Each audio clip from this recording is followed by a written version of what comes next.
काम करो ऐसा कि पहचान बन जाए, हर कदम ऐसा चलो कि निशान बन जाए। काम करो ऐसा कि पहचान बन जाए, हर कदम ऐसा चलो कि निशान बन जाए।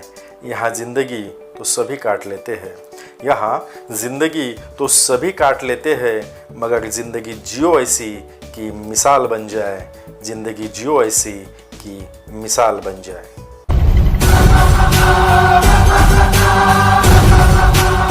मित्र हो, आपल्या प्रत्येकाला असं वाटतं की मी ज्या क्षेत्रात करिअर करेन त्या क्षेत्रात मी सर्वोच्च पदावर पोहोचलं पाहिजे। ज्या क्षेत्रात मी करिअर करेन त्या क्षेत्रातील मी लिजंड, अथॉरिटी किंवा आयकॉन असलं पाहिजे। मित्र हो, तुम्हाला स्वतःसाठी किंवा पालक असतील तर त्यांच्या मुलामुलींसाठी आयकॉनिक करिअर कसं निवडायचं ह्याबाबत निश्चितच मदत या व्हिडिओमधून होणार आहे। व्हिडिओ शेवटपर्यंत नक्की बघा।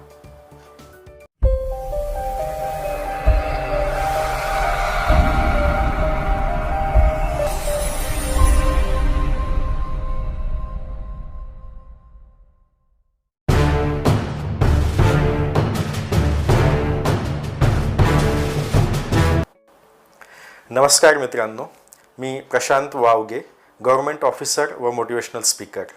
आपल्या सर्वांशी आज आयकॉनिक करिअरची निवड कशी करायची, how to choose an iconic career या विषयावर संवाद साधणार आहे।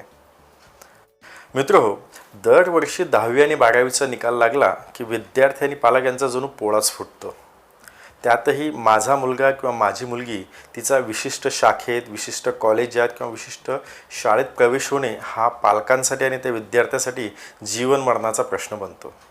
त्यातच दरवर्षी नवीन प्रवेश परीक्षा, त्यांचं बदलतं स्वरूप, त्यामध्ये न्यायालयीन निर्णयामुळे होणारे बदल, या सर्व गोष्टींमुळे आज करिअर निवडणे हे एक अग्निदिव्य बनलेलं आहे असं म्हटलं तरी वावगे होणार नाही। सर्वसाधारणपणे विद्यार्थी आणि पालक ज्या पद्धतीने आपल्या करिअरची निवड करतात याचा जर आपण अभ्यास केला तर साधारणतः विद्यार्थी आणि पालकांचं आपल्याला 4 गटामध्ये वर्गीकरण करता येईल। त्यातील पहिला गट म्हणजे जे विद्यार्थी आणि पालक मेजॉरिटी फॉलो करतात। दुसरा गट म्हणजे ज्या पालकांच्या अपेक्षांचे त्यांचे मुलं किंवा मुली हे बळी ठरतात। तिसरा गट म्हणजे कन्फ्युज्ड, गोंधळलेले पालक आणि विद्यार्थी। आणि चौथा गट म्हणजे राईट डिसिजन टेकर। आता या प्रत्येकाबद्दल थोडंसं आपण तपशीलवार बघूया। मित्र हो, विद्यार्थी आणि पालकांचा जो पहिला गट आहे तो म्हणजे मेजॉरिटी फॉलो करणारे विद्यार्थी आणि पालक। आपण आजही बघतोय की बहुतांश विद्यार्थी आणि पालक जे मोजके 8 ते 10 क्षेत्र असतील, engineering, medical, DED, BEd, MBA या क्षेत्रांमध्ये जास्तीत जास्त लोक करिअर करतात किंवा जास्तीत जास्त पैसा मिळवतात किंवा त्यांना प्रसिद्धी मिळते। यामुळे आपल्या मुलाला किंवा मुलीला अक्षरशः ज्याप्रमाणे मेंढ्यांच्या कळपात आपण ढकलून देतो त्या पद्धतीने त्यांना ढकलून देतात। समजा जर मी असं म्हटलं की मला 40 क्रमांकाचा शर्ट येतोय आणि हा शर्ट प्रत्येकाने घालावा तर कसं होईल? प्रत्येकाचं साईज वेगवेगळी आहे, त्यानुसार त्याला त्याच्या मापाचा, योग्य मापाचा शर्ट जर दिला तरच त्याला त्यात कम्फर्टेबल फील होईल। परंतु मात्र मेजॉरिटी फॉलो करणारे पालक हे विसरतात। दुर्दैवाने मित्र हो, साधारणतः 50% विद्यार्थ्यांचं करिअर हे या पद्धतीने निवडलं जातं। पालकांचा आणि विद्यार्थ्यांचा दुसरा गट व्हिक्टिम ऑफ एक्सपेक्टेशन्स। दुर्दैवाने काही पालकांना आपले पाल्य म्हणजे आपल्या ज्या काही अपूर्ण इच्छा आकांक्षा आहेत त्या पूर्ण करण्याचं माध्यम वाटतं। त्यांना जे काही आयुष्यात मिळवता आलं नाही, जे करता आलं नाही ते आमच्या मुलाने किंवा आमच्या मुलीने करावं असा हा त्यांचा अट्टहास असतो। आणि यातूनच मग डॉक्टरच्या मुलानं डॉक्टरकी करावी, वकिलाच्या मुलाने वकील व्हावं, अभिनेत्याच्या मुलाने अभिनेता व्हावं किंवा राजकारण्याच्या मुलाने राजकारणातच जावं अशी एक जाचक परंपरा सुरू होते। यामध्ये विद्यार्थ्याच्या किंवा मुलामुलीच्या भावनांचा, विचारांचा, क्षमतांचा कुठेही विचार न करता त्यांना जबरदस्तीने त्या क्षेत्रात करिअर करण्याचा अट्टहास केला जातो। दुर्दैवाने 25% विद्यार्थ्यांचं करिअर आजही या पद्धतीने निवडलं जातं। विद्यार्थी आणि पालकांचा तिसरा गट म्हणजे कन्फ्युज्ड किंवा गोंधळलेले विद्यार्थी व पालक। मित्र हो, आजचं युग हे माहिती तंत्रज्ञानाचं युग आहे। जागतिकीकरण आणि इंटरनेट यामुळे आज आपल्यासमोर करिअरचे अनंत ऑप्शन्स अवेलेबल झालेले आहेत। ही एक चांगली गोष्ट आहे। त्यानुसार पालकांमध्ये जागरूकतासुद्धा दिसून येते। परंतु होतं काय की विद्यार्थी आणि पालक यांच्यामध्ये अर्धवट जागरूकता असल्यामुळे, त्यांच्यासमोर मोठ्या प्रमाणावर करिअरचे ऑप्शन्स असल्यामुळे कोणतं करिअर निवडावं या गोंधळात ते राहतात आणि शेवटी चुकीच्या क्षेत्रात आपल्या विद्यार्थ्याला, आपल्या मुलाला किंवा आपल्या मुलीला करिअर करण्यास भाग पाडतात. आजही साधारणतः 22% विद्यार्थ्यांचं करिअर अशा या चुकीच्या पद्धतीने निवडलं जातं. मित्रहो, विद्यार्थी आणि पालकांचा चौथा गट म्हणजे राईट डिसिजन टेकर. हे पालक किंवा विद्यार्थी खऱ्या अर्थानं जागरूक असतात. हे सुजाण पालक यांना आपल्या मुलासाठी कशा पद्धतीने करिअर निवडायचं याची शास्त्रशुद्ध पद्धत माहिती असते. त्यांना माहिती असतं एव्हरीवन इज युनिक. प्रत्येकाचं व्यक्तिमत्व हे एकमेव द्वितीय आहे. प्रत्येकाची आवड, कल, क्षमता, एकाग्रता, कामगिरी ही वेगवेगळी असते. त्यामुळे हे पालक आपल्या मुलांचं करिअर निवडताना एक शास्त्रशुद्ध पद्धत वापरतात. त्या शास्त्रशुद्ध पद्धतीचा आपण साकल्याने आणि सखोलपणे या व्हिडिओमध्ये अभ्यास करणार आहोत. मित्रो, शास्त्रशुद्ध पद्धतीने करिअर निवडण्याचं अत्यंत साधं आणि सरळ सोपी सूत्र आहे. सर्वप्रथम पालकांनी किंवा विद्यार्थ्याने स्वतःचा स्व ओळखावा. स्वतःच्या क्षमता, स्वतःचं पॅशन, स्वतःचं पोटेन्शियल ओळखावं आणि ज्या क्षेत्रात त्याची बुद्धी चालते त्याच क्षेत्रात त्यांनी करिअर करावं आणि त्या क्षेत्रातील सर्वोत्तम व प्रतिभावंत होण्यासाठी आनंदाने, अथक, प्रामाणिक प्रयत्न करावे. अशा या शास्त्रशुद्ध पद्धतीने जे विद्यार्थी, जे मुलं, जी मुली आपलं करिअर निवडतात ते त्याच क्षेत्रातील आयकॉन ठरतात, त्या क्षेत्रातील सर्वोच्च पदावर विराजमान होतात, त्या क्षेत्रातील यशोशिखर ते गाठतात. मित्रो, करिअर निवडणं हे किती महत्त्वाचं आहे हे आपण आता बघूया. मी तर असं म्हणेल की करिअर इज लाईफ. करिअर हे तुमचं आयुष्य आहे, त्यामुळे त्याची निवड करणं हे तुमच्या आयुष्यातील सर्वात महत्त्वाचा असा निर्णय आहे. विदेशातील एका नावाजलेल्या विद्यापीठामध्ये एक सर्वेक्षण करण्यात आलं. 100 विद्यार्थ्यांना 3 प्रश्न विचारण्यात आले. पहिला प्रश्न, त्यांनी त्यांच्या आयुष्याचं ध्येय ठरवलेलं आहे का? दुसरा प्रश्न, त्यांनी त्यांच्या आयुष्याचं ध्येय ठरवलेलं असून त्याचा लिखित action plan, written action plan त्यांच्याकडे आहे का? आणि तिसरा प्रश्न असा होता की त्यांनी त्यांचं आयुष्याचं ध्येय ठरवलेलं आहे का, त्याच्यासोबतच त्यांच्याकडे लिखित ॲक्शन प्लॅन असून त्यानुसार त्यांनी कृती करायला सुरुवात केली आहे का? आणि मित्रो, या सर्वेक्षणाचा जो निकाल होता तो अत्यंत धक्कादायक होता. त्यामध्ये असं दिसून आलं की 84% विद्यार्थ्यांनी त्यांच्या आयुष्याचं ध्येयच ठरवलेलं नव्हतं. केवळ 13% विद्यार्थ्यांनी त्यांच्या आयुष्याचं ध्येय ठरवलेलं होतं आणि त्याचा ॲक्शन प्लॅन त्यांच्याकडे होता. आणि फक्त 3% विद्यार्थ्यांनी त्यांच्या आयुष्याचं ध्येय ठरवलेलं होतं, त्याचा ॲक्शन प्लॅन त्यांच्याकडे होता आणि त्यानुसार त्यांनी कृती करायला सुरुवात केली होती. साधारणतः 10 वर्षानंतर या विद्यार्थ्यांचा पुन्हा एकदा सर्वे करण्यात आला आणि त्यामध्ये असं लक्षात आलं की सुरुवातीचे पहिल्या टप्प्यातील जे 84% विद्यार्थी होते, ज्यांच्याकडे त्यांच्या आयुष्याचं ध्येयसुद्धा ठरलेलं नव्हतं, ते एक ॲव्हरेज लाईफ जगत आहेत. दुसऱ्या टप्प्यातील जे विद्यार्थी होते, 13% विद्यार्थी की ज्यांनी ध्येय ठरवलेलं होतं आणि त्यांच्याकडे रिटर्न ॲक्शन प्लॅन होता, ते बऱ्यापैकी आपलं आयुष्य जगत आहेत. आणि उर्वरित जे तिसऱ्या टप्प्यातील 3% विद्यार्थी होते, ज्यांनी ध्येय ठरवलेलं होतं, त्याचा लिखित ॲक्शन प्लॅन त्यांच्याकडे होता आणि ते कृती करायलासुद्धा त्यांनी सुरुवात केली होती, ते विद्यार्थी ज्या क्षेत्रात आज आहेत त्या क्षेत्रातील यशस्वी सर्वोच्च पदावरती ते विराजमान आहेत असं दिसून आलं. मित्रो, या सर्वेक्षणावरून आपल्या एकच लक्षात येते की प्रत्येकानं आपल्या आयुष्यातील करिअर, आपलं ध्येय ठरवणे खूप महत्त्वाचं आहे आणि ते अचूक निवडणे हे त्याहीपेक्षा महत्त्वाचं आहे. मित्रहो, साधारणतः 10वी आणि 12वी नंतर म्हणजे वयाच्या 16व्या ते 18व्या वर्षी आपण एखाद्या क्षेत्रातील करिअर करायला सुरुवात करतो. त्यानंतर साधारणतः 3 ते 6 वर्ष त्या क्षेत्रातील शैक्षणिक, व्यावसायिक किंवा इतर प्रात्यक्षिक कौशल्य प्राप्त करण्याचा प्रयत्न करतो. साधारणतः वयाच्या 58 ते 60 वर्षापर्यंत म्हणजे रिटायरमेंटपर्यंत त्या क्षेत्रात आपण नोकरी किंवा त्या व्यवसायात आपण काम करतो. म्हणजे आपण एकंदरीत विचार केला तर साधारणतः 40 वर्ष एक व्यक्ती हा एखाद्या क्षेत्रातील करिअरसाठी देतो. आपल्या दैनंदिन जीवनामध्ये 8 तास झोपेचे आणि 4 तास इतर दैनंदिन कार्याचे आपण वगळले तर साधारणतः 10 ते 12 तास आपण आपल्या करिअरच्या ठिकाणी काम करत असतो किंवा करिअरसाठी देत असतो. मित्रहो, साधारणतः आपल्या आयुष्यातील 85% वेळ हा आपण करिअरमध्ये घालवत असतो. म्हणूनच मी सुरुवातीलाच म्हटलं की करिअर इज लाईफ. करिअर हे आपलं आयुष्य आहे असं म्हटलं तर वावगे होणार नाही. आणि दुर्दैवाने आजही करिअर निवडणे या बाबीकडे अत्यंत दुर्लक्ष केले जाते किंवा अत्यंत चुकीच्या पद्धतीने आपण करिअर निवडतो. एका सर्वेक्षणानुसार आजही 85% लोक हे चुकीच्या क्षेत्रात काम करत आहेत. परंतु त्या क्षेत्रात काम करताना त्यांनी 5 ते 10 वर्ष घालवलेले असल्यामुळे ते मागे येऊ शकत नाहीत किंवा करिअर बदलू शकत नाही. त्यामुळे नाईलाजाने त्या क्षेत्रात ते काम करत राहतात. साहजिकच ते त्यांचं पॅशन नसल्यामुळे, त्यांची ती आवड नसल्यामुळे त्या क्षेत्रात ते आयकॉनिक करिअर घडवू शकत नाहीत. एक ॲव्हरेज करिअर त्यांचं घडतं. म्हणून मित्रहो, करिअर निवडणं हे खूप महत्त्वाचं आहे आणि अचूक पद्धतीने निवडणं, शास्त्रशुद्ध पद्धतीने निवडणं हे त्याहीपेक्षा महत्त्वाचं आहे. करिअर निवडण्याचे आपल्या आयुष्यातलं अनन्यसाधारण महत्त्व समजून घेण्यासाठी आपण आणखी 2 उदाहरणे बघूया. अत्यंत साधी उदाहरणं आहेत, आपल्या दैनंदिन जीवनातली उदाहरणं आहेत. मित्र, आपल्याला जर किराणा आणायचा असेल तर आपण काय करतो? एक कागद घेतो, पेन घेतो, ज्या वस्तू आणायच्या त्याची यादी बनवतो. वस्तूचं नाव, किती वस्तू लागणार आहे, त्याचं परिमाण, त्यानंतर अंदाजे त्याला किती पैसे लागतील, असा एक पूर्ण यादी तयार करून शेवटी आवश्यकतेनुसार सोबत पैसे घेतो आणि पिशवी घेऊन घराबाहेर पडतो. घराबाहेर गेल्यानंतरसुद्धा आपण कोणत्याही दुकानात जात नाहीत. जिथे चांगला दर्जेदार, भेसळ नसलेला माल मिळतो अशाच दुकानात जातो. तेथून सामान विकत घेतो. सामान घरी आणल्यानंतर आपण कोणत्याही कोपऱ्यात ते फेकून देत नाही, तर व्यवस्थित वेगवेगळ्या डब्यांमध्ये ते ठेवतो आणि साधारणतः महिनाभर ते सामान वापरतो.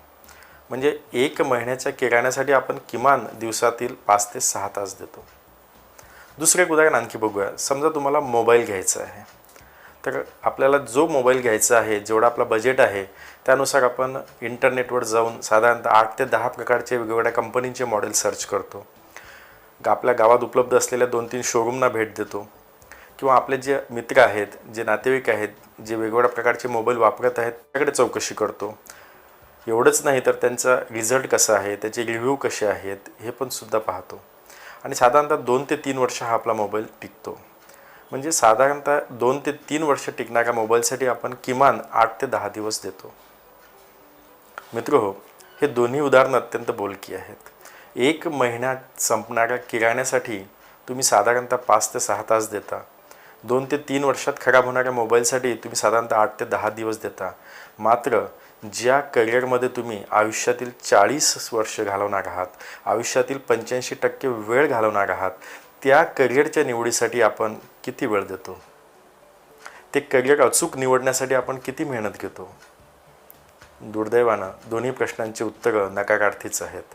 आपल्याकडे आजही करिअर अचूक निवडण्यासाठी, शास्त्रशुद्ध पद्धतीने करिअर निवडण्यासाठी फारशी जागरूकता दिसून येत नाही. त्यासाठी फारसे प्रयत्नसुद्धा होताना दिसून येत नाही. मित्रहो, आपण करिअरबद्दल बोलत आहोत, तर तुमच्या मनात साहजिकच प्रश्न असेल की करिअर म्हणजे काय? मित्र, अगदी साध्या आणि सरळ भाषेत सांगायचं म्हणजे प्रत्येक व्यक्तीला आपल्या आयुष्यात उदरनिर्वाह करण्यासाठी, स्वतःच्या मूलभूत गरजा पूर्ण करण्यासाठी काहीतरी व्यवसाय आणि नोकरी करावीच लागते. करिअर म्हणजे एखाद्या व्यक्तीने उदरनिर्वाहासाठी किंवा आयुष्यात प्रगती करण्यासाठी महत्त्वपूर्ण कालावधीसाठी केलेला व्यवसाय किंवा नोकरी होय. एक प्रश्न बऱ्याचदा विचारला जातो की सर्वात उत्तम करिअर कोणतं? या प्रश्नाचं एका वाक्यात उत्तर देता येईल, सर्व करिअर उत्तम आहेत. कोणतंही करिअर श्रेष्ठ, कोणतंही कनिष्ठ नाही. आपल्याकडे मात्र याबाबत अनेक गैरसमज आणि चुकीच्या पद्धती दिसून येतात. आपण सायन्स क्षेत्रातील करिअर उत्तम करिअर, त्यानंतर कॉमर्स क्षेत्रातील करिअर आणि त्यानंतर आर्ट क्षेत्रातील करिअर अशी आपल्याकडे उतरण दिसून येते. किंवा आपल्या समाजामध्ये उत्तम नोकरी, मध्यम व्यापार, कनिष्ठ शेती अशा पद्धतीचे समज दिसून येतात. मित्रहो, कोणतंही करिअर हे श्रेष्ठ नाही किंवा कनिष्ठ नाही. सर्व करिअर हे उत्तम आहेत आणि सर्व करिअर हे सारखेच महत्त्वाचे आहेत. 90% गुण घेणाऱ्या विद्यार्थ्याला जसा योग्य करिअर निवडण्याचा अधिकार आहे, तसाच आणि तेवढाच अधिकार 40% गुण घेणाऱ्या विद्यार्थ्याला सुद्धा आहे. त्यामुळे पालकांनी आणि विद्यार्थ्यांनी आपल्या मनामध्ये जे गैरसमज असतील ते काढून टाका. प्रत्येक करिअर हे उत्तम आहे आणि प्रत्येकाला उत्तम करिअर निवडण्याचा अधिकार आहे, ही बाब आपल्या मनावर बिंबवा. कोणत्याही क्षेत्रात करिअर करणारा व्यक्ती असो, त्या क्षेत्रात त्याला विशिष्ट प्रकारची बुद्धिमत्ता लागते. एखादा राजनेता असेल, एखादा खेळाडू असेल, एखादा अभिनेता असेल किंवा एखाद्या जिल्ह्याचे जिल्हाधिकारी असतील, प्रत्येक क्षेत्रात वेगवेगळी बुद्धिमत्ता लागते. काही ठिकाणी ॲकॅडमिक इंटेलिजन्सची आवश्यकता असते, तर काही ठिकाणी बिहेवियरल इंटेलिजन्सची आवश्यकता असते. सर्वच क्षेत्रातील करिअर हे समाजाच्या आणि देशाच्या विकासासाठी महत्त्वपूर्ण योगदान देतात. या बाबतीत टिळकांचं उदाहरण अत्यंत बोलकं आहे. एकदा टिळकांचा मुलगा टिळकांकडे आला आणि त्यांना विचारलं की बाबा, मी कोणत्या क्षेत्रात करिअर करू? तर टिळक त्याला म्हणाले, मित्र अत्यंत महत्त्वपूर्ण आणि अत्यंत मार्मिक असे वाक्य आहे. टिळक त्यांच्या मुलाला म्हणाले की मुला, तू कोणत्याही क्षेत्रात करिअर कर, अगदी तू जोडे शिवण्याचं काम केलं तरीही चालेल, परंतु असे जोडे शिव की लोकांनी म्हटलं पाहिजे की जोडे घालायचे तर टिळकाच्या मुलांनी शिवलेले जोडे घालायचे. थोडक्यात मित्रो, कोणतंही करिअर हे छोटं नाही, मोठं नाही, श्रेष्ठ नाही, कनिष्ठ नाही, सर्व करिअर उत्तम आहेत, सर्व करिअर सारख्याच महत्त्वाचे आहेत. शेवटी आपण करिअर निवडण्याची पंचपदी बघूया.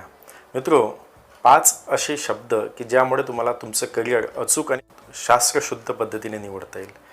3S and 2C. Yes, yes, yes, C, C. हे 5 शब्द, 5 अक्षरं तुम्ही लक्षात ठेवा. पहिला जो यस आहे तो म्हणजे सेल्फ ॲसेसमेंट. दुसरा जो यस आहे तो म्हणजे सर्च द अवेलेबल ऑप्शन्स. तिसरा जो यस आहे तो म्हणजे शॉर्टलिस्ट द ऑप्शन्स. चौथा जो सी आहे तो आहे चूज द बेस्ट ऑप्शन्स. आणि 5वा जो सी आहे तो म्हणजे करिअर प्लॅनिंग. आता या एकेका मुद्द्याचं आपण सविस्तर विश्लेषण करूया. पहिला मुद्दा म्हणजे सेल्फ ॲसेसमेंट. प्रत्येक व्यक्ती ही एकमेवाद्वितीय असते. Everyone is unique. तो व्यक्तिमत्व म्हणजे काय? एखाद्या व्यक्तीच्या भावना, विचार, वर्तन, गुण, दृष्टिकोन, सामाजिक संबंध, सवयी, कौशल्य, शारीरिक रचना इत्यादी सर्व वैयक्तिक किंवा व्यक्तिगत वैशिष्ट्यांचा समुच्चय म्हणजे त्या व्यक्तीचं व्यक्तिमत्व असते. प्रत्येक व्यक्तीचं व्यक्तिमत्व हे दुसऱ्या व्यक्तीच्या व्यक्तिमत्वापेक्षा वेगळं असतं. म्हणूनच आपण म्हणत असतो की प्रत्येक व्यक्ती ही युनिक आहे. मित्रो, करिअर निवडण्यासाठी सर्वात आधी तुम्ही स्वतःचा स्व ओळखणं खूप महत्त्वाचं आहे. तर हा स्व कसा ओळखायचा? तर त्यासाठी तुम्हाला तुमची आई ओळखता आली पाहिजे. आई म्हणजे AAI. त्यामधील पहिला ए म्हणजे तुमचा ॲप्टिट्यूड, दुसरा ए म्हणजे तुमच्या ॲबिलिटीज, तिसरा ए म्हणजे तुमचा ॲटिट्यूड आणि आय म्हणजे इंटरेस्ट. ह्या 4 शब्द तुम्हाला तुमच्या स्वतःबद्दलचं स्व ओळखण्यासाठी मदत करतील. पहिला आहे म्हणजे ॲप्टिट्यूड. मित्र हो, जन्मतःच आपल्यामध्ये काही उपजत गुण असतात. कोणाचं पब्लिक स्पीकिंग चांगलं असतं, कोणाला गणिताची आवड असते, कोणाला गायनाची आवड असते, कोणाला खेळाची आवड असते, तर कोणामध्ये मॅनेजमेंट स्किल्स असतात. तर तुमच्या उपजत ह्या ज्या काही क्षमता आहेत, ह्या क्षमता तुम्हाला ओळखता आल्या पाहिजेत. आणि ह्या क्षमता ओळखण्यासाठी तुम्हाला जर कोणी मदत करेल तर ते म्हणजे तुमचे आईवडील, तुमचे शिक्षक, तुमचे मित्र. यांच्याशी जर तुम्ही चर्चा केली तर तुम्हाला लक्षात येईल की तुमच्यामध्ये कुठले गुण आहेत, कुठले तुमचे स्ट्रॉंग पॉईंट्स आहेत. मित्रहो, तुम्ही स्वतःही जर स्वतःचं आत्मपरीक्षण केलं, एकाग्र चित्ताने एका ठिकाणी बसलात आणि बालपणापासून आतापर्यंत तुमचा जीवनाचा कालावधी आठवला तर तुमच्या लक्षात येईल की काही अशा गोष्टी आहेत की ज्या करताना मी तहानभूक विसरतो. जी गोष्ट करताना माझी एनर्जी लेवल 1 असेल तर ती 10पर्यंत जाते. म्हणजे मला ती गोष्ट करताना आनंद मिळतो, मी ती गोष्ट एन्जॉय करतो. आणि अशी ही गोष्ट म्हणजेच तुमचं पॅशन आहे, तुमचं ते पोटेन्शियल आहे, तुमचा तो निश आहे. तर मित्रो, तुमचं पॅशन, तुमचा स्व जर तुम्ही ओळखला आणि त्या क्षेत्रात करिअर केलं तर यशस्वी होण्यापासून तुम्हाला कोणीही थांबवू शकत नाही. करिअर निवडण्याच्या पंचपदीमध्ये आपला जो दुसरा मुद्दा आहे तो यस म्हणजे सर्च अवेलेबल ऑप्शन्स. मित्रो, एकदा का तुम्हाला तुमचं पोटेन्शियल, तुमचं पॅशन, तुमच्या क्षमता कळल्या की तुम्हाला तुमच्यासमोर उपलब्ध असलेले ऑप्शन्स शोधायला खूप मदत होईल. मी मगाशी तुम्हाला सांगितलंच आहे की तुमचे खऱ्या अर्थानं करिअर समुपदेशक किंवा करिअर मार्गदर्शक म्हणजे तुमचे आई वडील, तुमचे शिक्षक, तुमचे मित्र, जे तुम्हाला यामध्ये मदत करू शकतात. मित्रो, आज माहिती तंत्रज्ञानाच्या युगात, इंटरनेटच्या युगात अनेक करिअर ऑप्शन्स आपल्यासमोर उपलब्ध असतात. तर या सर्वांची तुम्ही एक यादी केली पाहिजे. सोबतच लिंक्डइनसारख्या किंवा डूस्टँकसारख्या अनेक वेबसाईट्स आहेत, त्यावर सुद्धा तुम्हाला याबाबतीत मार्गदर्शन मिळेल. तुम्ही एखाद्या करिअर मार्गदर्शक किंवा समुपदेशकाची सुद्धा मदत घेऊ शकता. तुमची स्वतःची ॲप्टिट्यूड टेस्ट करून घेऊ शकता. या सर्वांमधून तुम्हाला तुमचा पॅशन, तुमचं पोटेन्शियल कळेल आणि तुमच्यासमोरचे असलेले करिअरचे ऑप्शनसुद्धा मिळतील. तर एक कागद आणि पेन घेऊन तुम्हाला या सर्व ऑप्शन्सची यादी बनवायची आहे आणि साधारणतः 50 प्रकारचे करिअर ऑप्शन्सची यादी तुमच्याकडे या दुसऱ्या मुद्द्यामध्ये तयार असायला पाहिजेत. यानंतर आपला जो तिसरा मुद्दा आहे तो म्हणजे शॉर्टलिस्ट द ऑप्शन्स. तुमच्यासमोर आता 50 वेगवेगळ्या प्रकारचे करिअर तुम्हाला दिसतात आहे की या क्षेत्रामध्ये जाऊन मी करिअर करू शकतो. तर याची तुम्हाला एक शॉर्टलिस्ट बनवायची आहे. या 50पैकी साधारणतः 10 करिअर कुठले आहेत की जे मी करू शकतो ते तुम्हाला निवडायचे आहेत. आता तुमच्यासमोरील 50 करिअरपैकी 10 करिअर कसे शॉर्टलिस्ट करायचे यासाठी तुम्हाला त्याचा आणखी सखोल अभ्यास करावा लागेल. तुमचे जे करिअर ऑप्शन्स तुम्ही डोळ्यासमोर ठेवले होते, ज्याची एक यादी बनवली होती, त्या प्रत्येक क्षेत्रात करिअर करणाऱ्या व्यक्तींना तुम्हाला प्रत्यक्ष भेटावं लागेल, त्यांची मुलाखत घ्यावी लागेल, त्यांना जवळून त्यांचा अभ्यास करावा लागेल. जेव्हा तुम्ही त्या व्यक्तींना प्रत्यक्ष भेटाल तेव्हा अनेक कन्सेप्ट तुमचे क्लिअर होतील. पहिला म्हणजे त्या व्यक्तींचं कामाचं स्वरूप काय आहे, त्या व्यक्तींचं उत्पन्न काय आहे, त्यांच्या कामाचा कालावधी कसा असतो, त्यांच्या कामामध्ये ताणतणाव किती आहे, लोकांशी कसं डीलिंग करावं लागतं, पब्लिक कॉन्टॅक्ट किती येतो. या सर्व गोष्टींचा विचार करून तुम्हाला तुमच्या या 50 करिअरपैकी 10 ऑप्शन्स जे तुमच्यासाठी सुटेबल बेस्ट आहेत ते निवडावे लागतील. हा आपला तिसरा पर्याय, शॉर्टलिस्ट द करिअर ऑप्शन्स. त्यानंतर आपला चौथा मुद्दा आहे, चूज द बेस्ट ऑप्शन. मित्रो, 50 करिअर ऑप्शनपैकी आपण 10 करिअर ऑप्शन शॉर्टलिस्ट केले. 10 करिअर ऑप्शनमधल्या वेगवेगळ्या व्यक्तींना आपण भेटलो आणि त्यामधला बेस्ट ऑप्शन आपल्याला निवडायचा आहे. हा अत्यंत महत्त्वाचा निर्णय तुमचा राहील. एका निर्णयावर तुमचं आयुष्य अवलंबून राहील. म्हणून याला तुम्ही पुरेसा वेळ देणे, पुरेसं संशोधन करणे, तुमचे आईवडील, शिक्षक, मित्र या सर्वांशी चर्चा करणे, या सर्व गोष्टींचा अवलंब करून शेवटी तुम्हाला हा बेस्ट पर्याय निवडायचा आहे. हा पर्याय असा असला पाहिजे की ज्या क्षेत्रात तुम्ही करिअर कराल त्या क्षेत्रात जाताना तुम्हाला त्याची आवड असेल, ते तुमचं पॅशन असेल, ती गोष्ट करताना तुम्ही तहानभूक विसरून जाल. प्रसंगी तुम्हाला 1 रुपयाचंही जरी उत्पन्न मिळालं नाही तरी ती गोष्ट तुम्ही करू शकाल, अशा पद्धतीचा हा ऑप्शन असेल. म्हणून हा बेस्ट ऑप्शन निवडताना तुम्ही अत्यंत सजग असलं पाहिजे आणि अत्यंत जाणीवपूर्वक त्याची निवड केली पाहिजे. मित्रहो, करिअर निवडण्याच्या पंचपदीमधील शेवटचा आपला ऑप्शन म्हणजे 5वा, तो सी म्हणजे करिअर प्लॅनिंग. करिअर प्लॅनिंग ही खूप व्हास्ट टर्म आहे. एकदा का तुमचा निर्णय झाला की हा माझ्यासाठी करिअरचा बेस्ट ऑप्शन आहे, याच क्षेत्रात मला करिअर करायचं आहे, हेच माझ्या आयुष्याचं अंतिम ध्येय आहे, तेव्हा तुम्हाला एक ॲक्शन प्लॅन तयार करावा लागेल. यामध्ये साधारणतः तुमचे 3 प्रकारचे गोल्स असतील. पहिला शॉर्ट टर्म गोल म्हणजे येणाऱ्या 1 ते 2 वर्षात तुम्हाला काय करायचं आहे. त्यानंतर मीडियम टर्म गोल म्हणजे पुढील 5 वर्षात तुम्हाला साधारणतः काय करायचं आहे. आणि लाँग टर्म गोल म्हणजे पुढील 15 ते 20 वर्षात तुम्हाला काय करायचं आहे. शॉर्ट टर्म गोलमध्ये तुम्हाला ज्या क्षेत्रात करिअर करायचं असेल त्या क्षेत्रात करिअरसाठी तुम्हाला कुठलं शैक्षणिक किंवा एज्युकेशनल क्वालिफिकेशन लागेल ते तुम्हाला मिळवावं लागेल. त्या कॉलेजला, त्या शाखेला तुम्हाला प्रवेश घ्यावा लागेल. त्यानंतर तुम्हाला कुठलं प्रात्यक्षिक कौशल्य मिळवायचे आहेत त्याचा तुम्हाला विचार करावा लागेल. मीडियम टर्म गोलमध्ये तुम्हाला ज्या क्षेत्रात तुमचं करिअर होणार आहे त्या क्षेत्रात करिअर करण्यासाठी तुम्हाला कुठल्या प्रकारचं इन्व्हेस्टमेंट असेल, कुठल्या प्रकारचे वेगळे व्यावसायिक आणि कुठल्या प्रकारचे शैक्षणिक व्यावसायिक कौशल्य मिळवायचं आहे त्याचं प्लॅनिंग असेल. आणि लाँग टर्म गोलमध्ये तुम्ही ज्या क्षेत्रात करिअर करणार आहात त्या क्षेत्रात तुम्हाला लिजंड कसं होता येईल, अथॉरिटी कसं होता येईल, आयकॉन कसं होता येईल, यासाठी जी काही मेहनत तुम्हाला घ्यायची आहे ती मेहनत, त्यासाठीचं व्हिजन, त्यासाठीचं मिशन तुम्हाला त्या प्रकारचं प्लॅनिंग करावं लागेल. करिअर प्लॅनिंग किंवा एकदा गोल ठरवल्यानंतर, गोल सेट केल्यानंतर ते कसं अचीव करायचं याबद्दल एका नवीन व्हिडिओमध्ये आपण अत्यंत सविस्तरपणे बघणार आहोत. मित्रहो, आजच्या या सेशनमध्ये आपण जे करिअर निवडीचे मुद्दे बघितले त्याचं एकदा आपण रिव्हिजन करूया. सर्वप्रथम आपण बघितलं की आजची स्थिती काय आहे. आजच्या स्थितीमध्ये करिअर निवडण्याच्या बाबतीत विद्यार्थी आणि पालक यांचे साधारणतः आपण 4 गट आपल्याला दिसून येतात. पहिला गट जे मेजॉरिटी फॉलो करतात, दुसरा गट जे पालक आपल्या अपेक्षानुसार आपल्या पाल्यांना करिअर निवडण्यासाठी बाध्य करतात, तिसरा गट कन्फ्यूज्ड किंवा गोंधळलेले विद्यार्थी पालक, आणि चौथा गट होता राईट डिसिजन टेकर. तर मित्रहो, आज आपल्याला निश्चय करायचा आहे, सर्वांना ठरवायचं आहे की या चौथ्या गटामध्ये right decision maker, right decision taker या गटात सर्व विद्यार्थी आणि पालक असले पाहिजेत आणि आपल्या विद्यार्थ्यांसाठी, आपल्या पाल्यांसाठी, आपल्या मुलामुलीसाठी त्यांनी योग्य आणि अचूक करिअर निवडलं पाहिजे. त्यानंतर आपण बघितलं की करिअर निवडणे हे आपल्या आयुष्यासाठी किती महत्त्वाचं आहे. Career is life. आपल्या आयुष्यातील साधारणतः 85% वेळ, सरासरी 40 वर्ष प्रत्येकजण करिअरसाठी देतो. त्यामुळे करिअर निवडणे हा अत्यंत महत्त्वाचा असा आपल्या आयुष्यातील निर्णय आहे आणि तो आपण अचूक आणि शास्त्रशुद्ध पद्धतीनेच घेतला पाहिजे. त्यानंतर आपण बघितलं की सर्व करिअर हे उत्तम आहेत. कुठलेही करिअर हे श्रेष्ठ नाही, कनिष्ठ नाही. Every career is important. प्रत्येक करिअरचा किंवा प्रत्येक व्यक्तीचा समाजाच्या आणि देशाच्या विकासामध्ये महत्त्वपूर्ण योगदान असतं. त्यानंतर आपण बघितलं करिअर म्हणजे काय. आणि शेवटच्या टप्प्यामध्ये आपण करिअर निवडण्याची पंचपदी बघितली. त्यामध्ये आपला पहिला यस होता सेल्फ असेसमेंट, दुसरा यस होता सर्च द अवेलेबल ऑप्शन्स, तिसरा यस होता शॉर्टलिस्ट द ऑप्शन्स, चौथा सी होता चूज द बेस्ट ऑप्शन आणि लास्ट जो सी होता तो होता करिअर प्लॅनिंग. शेवटी मित्रो, जाताना तुम्हाला करिअर निवडीचं एक साधं सरळ आणि सोपी सूत्र सांगतो, ते म्हणजे स्वतःला ओळखा. ज्या क्षेत्रात तुमची बुद्धी चालते त्याच क्षेत्रात करिअर करा.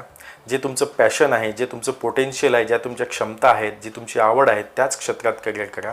आणि त्या क्षेत्रातील प्रतिभावंत व सर्वोत्तम होण्यासाठी आयुष्यभर शेवटच्या श्वासापर्यंत अथक आनंदाने आणि प्रामाणिकपणे प्रयत्न करा. करिअर निवडीचं हेच सरळ, सोपी आणि सर्वात महत्त्वाचं सूत्र आहे. शेवटी सर्वांना त्यांच्या आयुष्यात त्यांच्या निवडलेल्या करिअरमध्ये खूप खूप यश मिळो, त्या क्षेत्रात तुम्ही सर्वोच्च पदावर विराजमान हो, अशी सर्वांना शुभेच्छा देतो आणि थांबतो. Wish you all success, happiness and peace. Stay blessed, stay motivated. मित्रो, हा व्हिडिओ तुम्हाला आवडला असेल तर लाईक करा. तुमच्या काही शंका असतील तर कॉमेंट बॉक्समध्ये त्या लिहा, आम्ही त्याचं उत्तर देण्याचा प्रयत्न करू. आणि हा व्हिडिओ जास्तीत जास्त लोकांपर्यंत शेअर करा, जेणेकरून त्यांना अचूक करिअर निवडण्यासाठी मदत होईल. अद्याप तुम्ही आमचं चॅनल सबस्क्राईब केलं नसेल तर आत्ताच सबस्क्राईब करा आणि सबस्क्राईब बटनच्या बाजूला जो बेल आयकॉन आहे तो सुद्धा प्रेस करा, जेणेकरून आमच्या व्हिडिओचे नोटिफिकेशन सर्वप्रथम तुम्हाला मिळतील. हा व्हिडिओ पाहिल्याबद्दल आपल्या सर्वांचे मनपूर्वक आभार.